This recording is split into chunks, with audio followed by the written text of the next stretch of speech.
Hey class, so hopefully you guys recognize this table, meaning that you watched the video from last class. Last class we talked about how to calculate what I called empirical probabilities, and what I want to show you guys today is that just in this table there's a ton of really important probability concepts embedded that I kind of want to bring to the surface, including one that I think you'll find really interesting. Now first let's just do a brief run through. So I asked you guys how we would calculate the probability that somebody who comes into this hospital has yellow fever. All right, so remember we've got 10,100 people that showed up to the hospital, 100 of them who actually have yellow fever, 10,000 of them who do not, all right, but all of them want to get tested. Some of them that got tested got a positive result, so the test told them that they did have yellow fever, and then the other ones that got tested received a negative result. The test told them that they did not have yellow fever. So first, what's the probability that somebody has yellow fever? Well, there was 10,100 people that came total, and only 100 of them actually had yellow fever. So only 100 out of basically 10,000 had it, so only about 1% of people had it. And so what that means, what we can use this for, is then if somebody new comes in, let's say now you come in, you're a new patient, you want to see if you have yellow fever, you suspect that you might. Well, before I give you the test, my probability prediction is that there's only a 1% chance that you have yellow fever, because so far people that have been showing up have only had yellow fever 1% of the time. So when you show up, there's only a 1% chance that you have yellow fever yourself. We also looked at this other one. Let's say someone actually has yellow fever and they show up. How likely is it that their test will come back positive and tell them that they have yellow fever? So here we're looking at all the people who got a positive result. No, I'm sorry. We're looking at the people who actually have yellow fever, right? How many of them got a positive result? Well, 90 out of 100. All right, so if somebody comes in that has yellow fever, 90% of the time the test will tell them that they have yellow fever. And so what that means is that if you come into my clinic and you actually have yellow fever, there's a 90% chance that my test will tell you that you have yellow fever. All right. Similarly, let's say somebody comes in who does not have yellow fever. How likely is the test to come back negative, meaning it tells them that they don't have yellow fever? Well, 10,000 people came in that did not have yellow fever, and the test for those people was negative 9,000 times. So 9,000 out of these 10,000 times, the test came back negative. It came back negative 90% of the time. So if you don't have yellow fever, there's a 90% chance that the test will tell you that you don't have yellow fever. All right, and so we saw from these two probabilities here, that we have a really good diagnostic test. All right, if you have it, the test is likely to tell you that you have it. If you don't have it, the test is likely to tell you that you don't have it. But then this was the mind-blowing moment.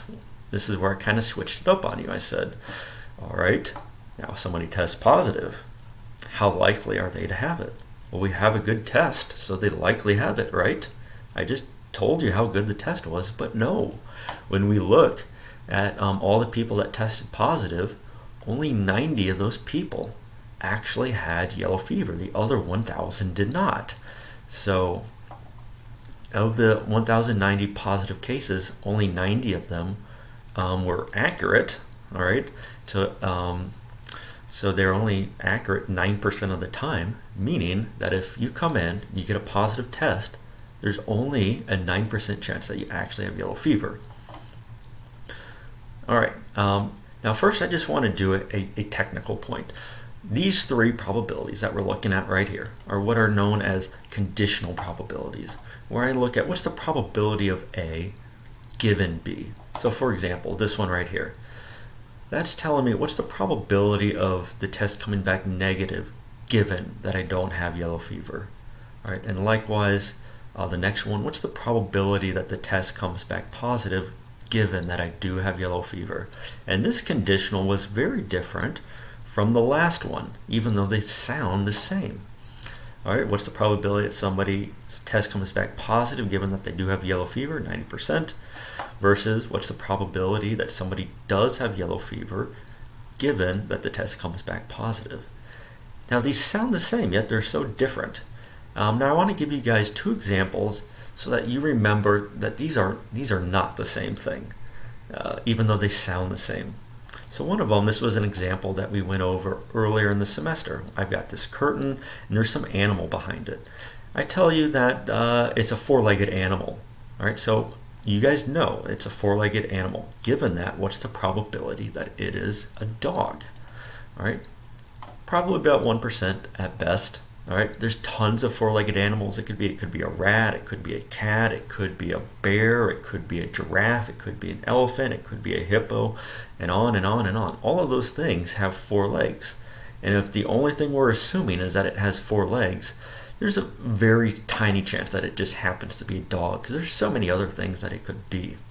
So that's a really low probability that's a dog, given only that it has four legs. So let me switch it on you. Let's say that we know that it's a dog. What's the probability it has four legs? All right, now it's super high because most dogs have four legs. You got a few with three legs and a few with two, but for the most part, when we're looking at dogs, they tend to have four legs.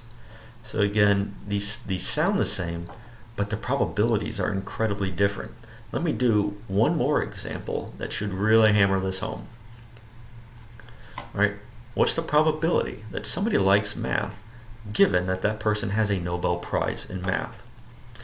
They probably wouldn't have gotten so good at math that they won a Nobel Prize if they didn't really like math and work a lot on math. So there's a really high probability that they like math if they have a Nobel Prize in math. Okay, but what about probability that somebody has a Nobel Prize, not a novel, a Nobel Prize in math, given that they like math? Pretty low, all right? Most people that like math do not go on to get Nobel Prizes in math. All right, so just a simple point to keep in mind. Now, one last thing I want to point out here is we can generalize what we're seeing with these two to these two basic probabilities.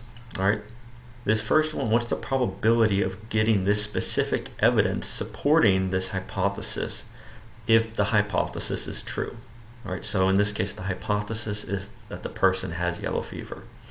If that hypothesis is true, if they really do have yellow fever, what's the probability that we would get that evidence supporting it, supporting that hypothesis? Now, it's not 100%, all right? It's only 90%. Now, this is different from this probability. So what's the probability that the hypothesis is true given that we got this evidence that supported it, given that we got a positive test result? All right, so these are two very different things, and this will come up again later, but basically we got what's the probability of getting this evidence supporting this hypothesis if the hypothesis is actually true? That's one thing. And the other is, what's the probability that the hypothesis is actually true given this evidence we have that supports it? Okay.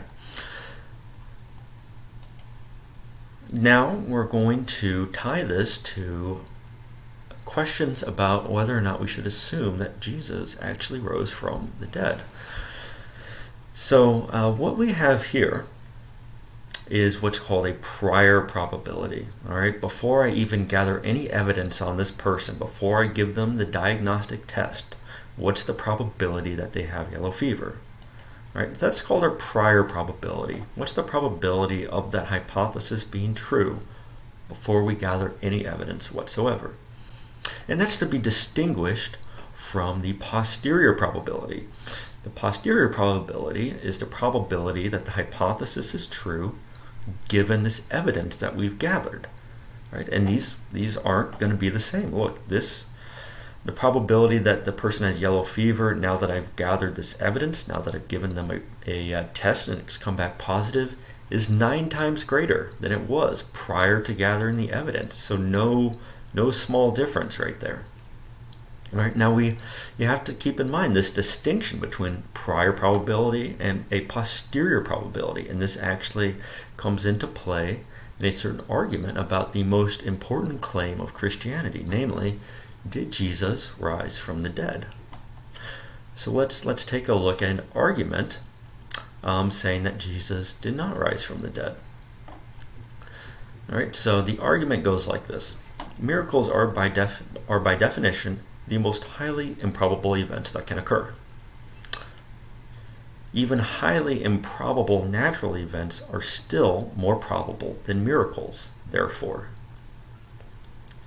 Thus, the probability that Jesus had a secret twin who pretended to be him after Jesus was crucified, all right, who showed himself to the apostles and whatnot, that has a greater chance of being true, has a higher probability than is the probability that Jesus rose from the dead, because this is, although this is a highly improbable natural event, all right, it's still, it doesn't violate any law of nature that we know of. Whereas this is a miracle, and so it by definition is going to be less likely than is this. Okay, now, this sounds incredibly plausible, but there's actually an error. Now, I'm not going to say whether Jesus did or did not rise from the dead. I'm not going to say anything about that. This is strictly about an argument that I hope will be of interest to you guys and bring you, tie your interest to what I'm trying to teach today. All right, so here's the argument that I just made. All right, the probability that Jesus had a secret brother is greater than is the probability that he rose from the dead. And that's true, all right? There's no getting around that. But this is what's called a prior probability. And we need to not get it confused with a posterior probability. And let me show you what I mean by that. So here's an example that's going to be really clear, all right? Let's say we're comparing these two different probabilities. One is the probability that I ran a 4:35 mile in high school. The other is the probability that I ran a 4-minute mile in high school.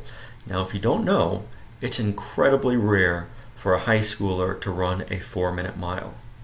All right, so whereas a 4:35 actually isn't that untypical for people who actually specialize in the mile. All right, so it's much more likely that I ran a 4:35 mile than that I ran a 4-minute mile as a prior probability, all right? And all that's saying is that 4-minute miles are just a lot more rare than our 4:35 miles. All right, so it's much more likely that the 4:35 was my faster time.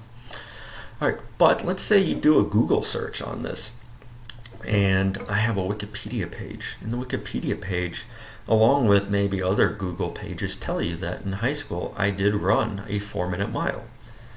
So that would be what's called our posterior probability. So you've gone and looked up evidence. You've done Google searches, and the Google searches say that I did run a 4-minute mile. Okay, the Google search won't say that. You don't actually have to look this up. I did not run a 4-minute mile.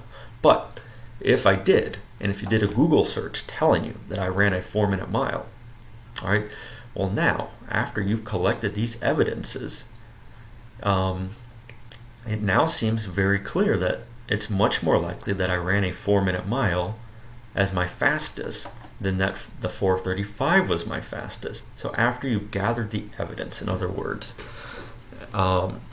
it now gives a different picture. All right, I'm going to repeat myself one last time, and then I swear that'll be the end. All right, so if you do a Google search and it says that I actually did run a 4-minute mile, now it actually is much more likely that a 4-minute mile was my fastest time as opposed to a 4:35 being my fastest time. So these claims can be switched, all right, where the 4-minute is now more likely after you gather some evidence. And that's the same thing here. The prior probability might be that Jesus having a secret brother is more likely than the resurrection, but you also then have to go and look at the evidence, and the evidence could switch this just like it did with my mile times. All right, I got a few more quick things I want to say about this. I'll see you guys in the next video.